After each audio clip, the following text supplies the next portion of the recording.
pessoal, meu nome é Valéria de Carvalho e venho trazer à luz no nosso encontro de hoje um pouco mais sobre as características de uma doença neonatal chamada eritroblastose fetal, bem como suas consequências psicoemocionais e vibracionais na vida e no campo desses pequeninos com esses desafios.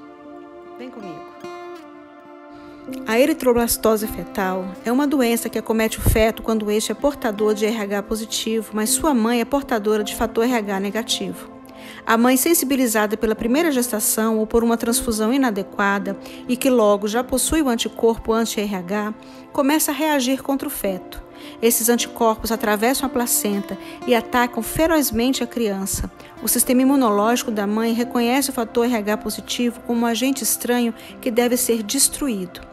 Essa doença pode gerar morte da criança ou morte da mãe, e o bebê que nasce com isso apresenta anemia, icterícia e ainda pode apresentar retardo mental, surdez e paralisia cerebral. Hoje, já existe um soro contendo anti-RH e a mulher deve tomar para destruir as hemácias do filho que entraram em seu organismo. Isso impede que a mãe fique sensibilizada e, assim, pode engravidar novamente sem riscos para o feto, mesmo que ele seja fator RH positivo. A vida às vezes nos reserva surpresas fantásticas, né? Eu fui agraciada com isso há cerca de 3 semanas, quando uma pessoa me procurou, uma senhora de aproximadamente 60 anos, se queixando de sensações de solidão, de falta de amor, de que ninguém a amava, de que ninguém a compreendia, de que ninguém a reconhecia, que não se sentia que havia sido amada pela mãe, enfim.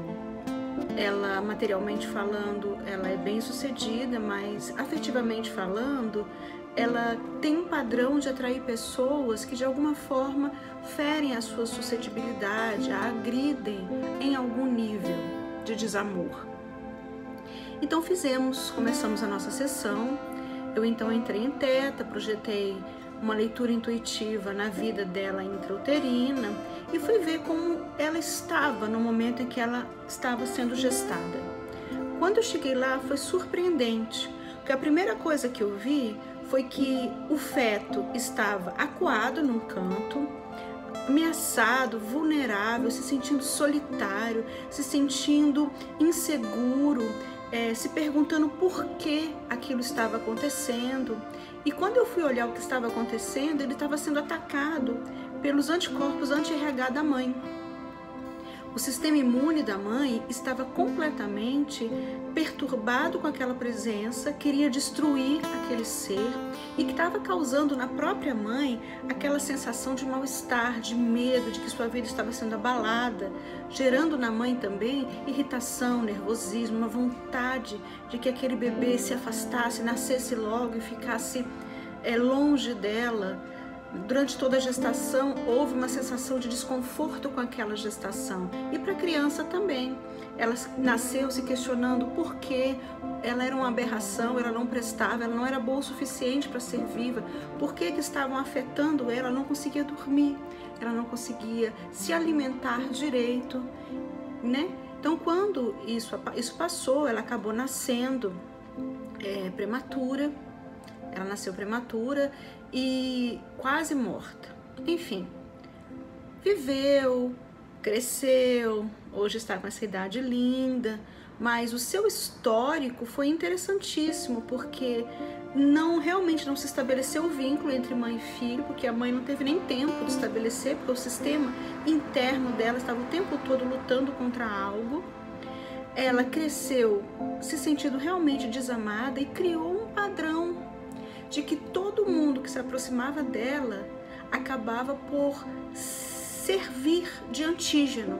As pessoas gostavam dela, se aproximavam, de uma hora para outra começavam a agredi-la, atacá-la, a magoá-la, né? Realmente se transformavam em antígenos e ela passou a reproduzir aquela energia intrauterina pela vida dela inteira. Então eu projetei o amor incondicional, ela foi tratada, a gente desarmou o sistema imune, anulou os anticorpos, melhorou o tempo útil mãe-filho, melhorando a relação né, a memória afetiva dentro dela de ter uma mãe. E hoje ela está bem melhor no sentido de já conseguir viver a vida se sentindo um pouco mais ela mesma, um pouco mais amorosa, um pouco mais amorável. Então, eu recomendo, partindo disso, que as mulheres que estão gestantes procurem um terapeuta de energia, seja de Theta Healing, seja de Body Talk, seja de Reiki, não importa, para que seja detectado essas questões também energéticas da relação mãe-filho. Gratidão por terem me ouvido. Até a próxima. Se você gostou do vídeo, inscreva em meu canal e até o próximo momento com Valéria de Carvalho.